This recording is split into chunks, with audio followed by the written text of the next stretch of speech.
আসন্ন লোকসভা নির্বাচনের তার ভোটের তৃতীয় পর্যায়ের কিন্তু নমিনেশনের কাজ ইতিমধ্যেই শুরু হয়ে গেছে।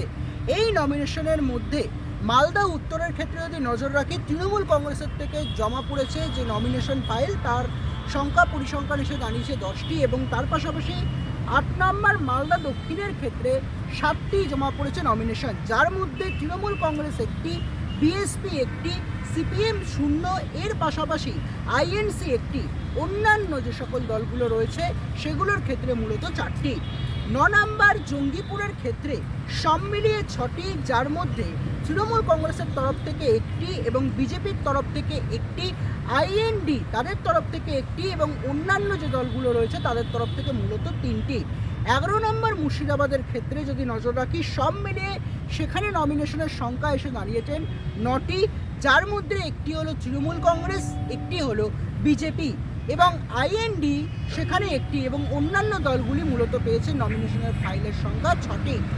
এদের মধ্যে 62 নাম্বার যদি ভগবান গোলার দিকে নজর রাখা যায়, সেই মুর্শিদাবাদের ভগবান গোলা, সেখানে নমিনেশনের সংখ্যা এসে দাঁড়িয়েছে মূলত 3টি, যার মধ্যে তৃণমূল কংগ্রেস 0, বিজেপির ক্ষেত্রে একটি এবং বাকি অন্যান্য দলগুলির সংখ্যা থেকে দাঁড়িয়েছে 2টি।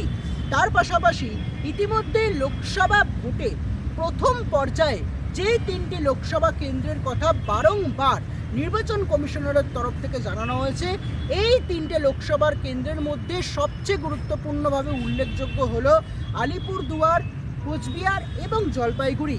এই 3 জায়গাতে স্পর্শকাতর বুথের সংখ্যা হিসেবে দাঁড়িয়েছে। কোচবিহারের ক্ষেত্রে যদি আমরা সব মিলিয়ে ইতিমধ্যে বুথের সংখ্যার দিকে নজর রাখি, তার পরিসংখ্যান প্রায় 2043টি, তার মধ্যে অতি স্পর্শকাতর বুথের সংখ্যা এসে দাঁড়িয়েছে 196টি। এবার আলিপুরদুয়ারের ক্ষেত্রে সব মিলিয়ে বুথের সংখ্যা প্রায় 1867, যার মধ্যে অতি স্পর্শকাতর বুথের সংখ্যা এসে দাঁড়িয়েছে মূলত 159টি। এবং ইতিমধ্যে যদি জলপাইগুড়ির দিকে আমরা নজর রাখি, জলপাইগুড়ির ক্ষেত্রে সব মিলিয়ে বুথের সংখ্যা এসে দাঁড়িয়েছে 1904টি, যার মধ্যে অতি স্পর্শকাতর বুথের সংখ্যা 382টি। সব মিলিয়ে 3টি লোকসভা কেন্দ্রে বুথের পরিসংখ্যান এসে দাঁড়িয়েছে 5814টি, যার মধ্যে অতি স্পর্শকাতর বুথের সংখ্যা এসে দাঁড়িয়েছে প্রায় 837টি।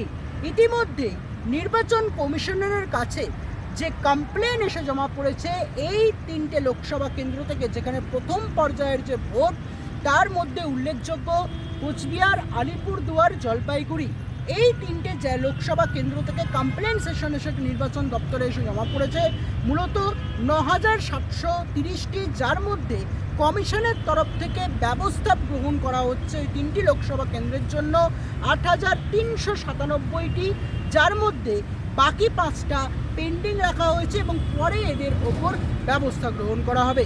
এমনটাই কিন্তু আজকে প্রেস বিবৃতির মাধ্যমে জানিয়ে দিলেন সরাসরি নির্বাচন কমিশনের তরফ থেকে। এবং আগামী দিনে দেখার বিষয়, যতই প্রথম পর্যায়ের লোকসভা ভোট আসন্ন, তত নির্বাচন কমিশনারের তরফ থেকে কী ব্যবস্থাপনা গ্রহণ করা হয় এবং তার পাশাপাশি সেখানে কেন্দ্রীয় বাহিনীর তরফ থেকে কী গুরুত্বপূর্ণ ভূমিকা পালন করা হয়, সেদিকেই এখন সকলের নজর। এর পাশাপাশি আরেকটা যেটা বিষয় উল্লেখযোগ্য, ইতিমধ্যেই নির্বাচন কমিশনারে কিন্তু ইতিমধ্যেই দ্বারস্থ হয়েছেন কেন্দ্রীয় প্রতিমন্ত্রী নিশীথ প্রামাণিক। কোচবিহারের ক্ষেত্রে যদি বলি, সেই কোচবিহারে উত্তরবঙ্গের উন্নয়ন মন্ত্রী উদয়ন গুহকে ভোটের দিন গৃহবন্দী থাকার নির্দেশ দিয়েছেন এবং তিনি এই বিষয়কে সামনে রেখেই কিন্তু আজ নির্বাচন কমিশনারের কাছে দ্বারস্থ হয়েছেন। সেক্ষেত্রে দাঁড়িয়ে মন্ত্রী উদয়ন গুহর তরফ থেকে পাল্টা বলা হয় যে ভোটের দিন তাকে যদি গৃহবন্দী করে রাখা হয়, সেক্ষেত্রে দাঁড়িয়ে কিন্তু 1000টা এরকম আরও উদয়ন গুহ বেরোবে।